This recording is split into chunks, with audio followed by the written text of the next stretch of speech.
ఎన్నికల్ని జరుపుకుంటాం.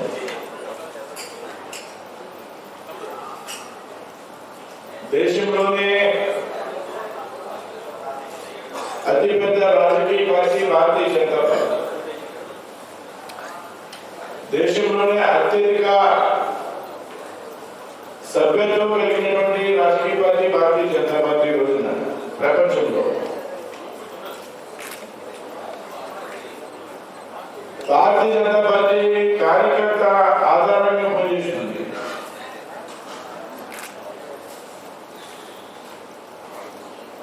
ఆ విధంగా సంస్థాగత నిర్మాణం చేసుకుని కింది స్థాయి నుంచి పై స్థాయి వరకు కూడా పనిచేసేటువంటి పార్టీ భారతీయ జనతా పార్టీ. లేదా ఆంధ్రప్రదేశ్ లో కూడా అన్ని బూత్ కమిటీలు ఏర్పాటు చేసుకుని మండల కమిటీలను పూర్తి చేసుకుని జిల్లా ఎన్నికలు కూడా పూర్తి చేసుకోవడం జరిగింది. అందులో భాగంగా ఈ జిల్లాలో జగం శ్రీనివాస్ గారు మిత్రులు పూర్వం ప్రధాన కార్యదర్శి ఉన్నారు. ఆయన జిల్లా అధ్యక్షుడిగా ఎన్నిక కావడం జరిగింది.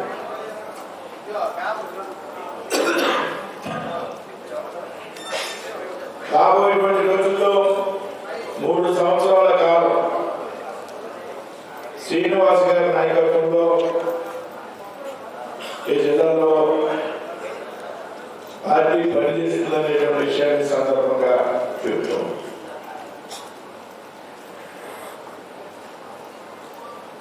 మండలాల్లో అధ్యక్షులు ఎవరుతున్నారో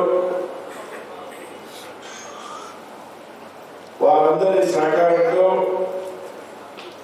ఈ జిల్లాలో భారతీయ జనతా పార్టీ ఒక బలీయమైనటువంటి శక్తిగా రాబోయేటువంటి రోజుల్లో తయారు చేస్తాము అనేటువంటి ఒక ఆశాభావాన్ని వ్యక్తం చేస్తాం. ఒక భారతీయ జనతా పార్టీలో మాత్రమే ఒక సామాన్య కార్యకర్తకు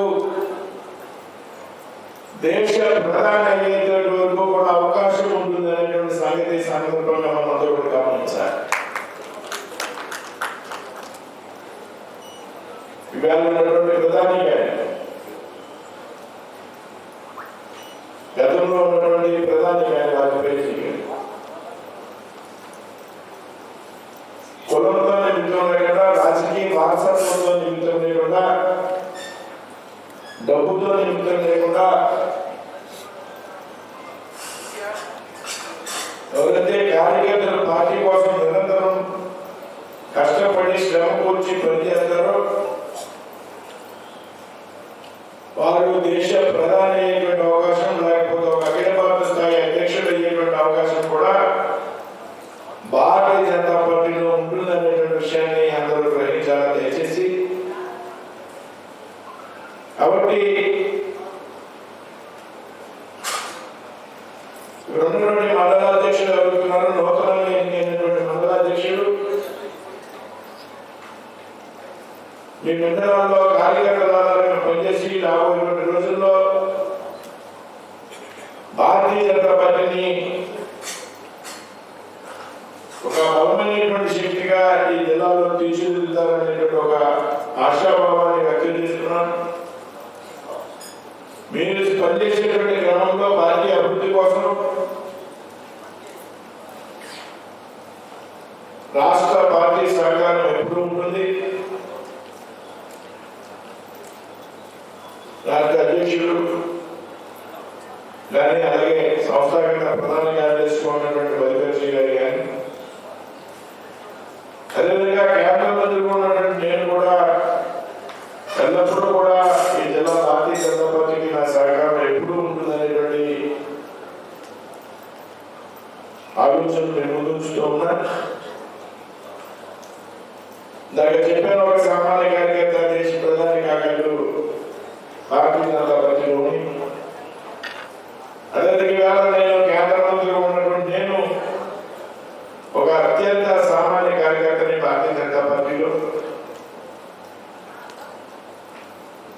1990లో భారతీయ జనతా పార్టీలో చేరి కార్యకర్తగా పని ప్రారంభించి ప్రజల యొక్క సూచనలతో రాష్ట్ర పార్టీ ఏమి ఆదేశిస్తే ఆ కార్యక్రమాన్ని నిరంతరం కూడా చేస్తూ ఈ విధంగా శ్రీనివాస్ గారి జిల్లా అధ్యక్షుడిగా ఉన్నట్టే ఉమ్మడి పశ్చిమ గోదావరి జిల్లాకి 9 సంవత్సరాల పాటు అధ్యక్షుడిగా పనిచేశారు. ఆ తర్వాత రాష్ట్ర కార్యదర్శిగా అంతకుముందు అనేక పదవులు భారతీయ జనతా పార్టీలో పనిచేస్తే అనేక మంది భారతీయ జనతా పార్టీలో ఎందుకు ఇంత కష్టపడి పనిచేస్తున్నారు, మీకు రాజకీయపరమైనటువంటి అవకాశాలు ఏముంటాయి,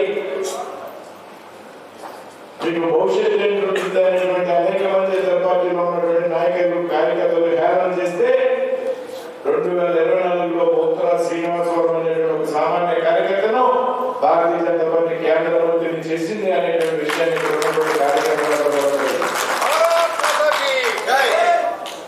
ఇది ఒక ఉదాహరణగా మాత్రమే చెప్తా ఉన్నాను. అందుకేతో రాష్ట్రంలో దేవాదాయ శాఖ మంత్రిగా నా మిత్రులు నా జిల్లాకి చెందినటువంటి వ్యక్తి పెట్టుకున్న మాణిక్యాలు ఈ విధంగా పనిచేసినటువంటి కార్యకర్తలకు భారతీయ జనతా పార్టీలో ఎప్పుడు అవకాశాలు ఉన్నాయి కాబట్టి ఆ విధంగా ఆ కార్యకర్తలందరూ రాబోయే రోజుల్లో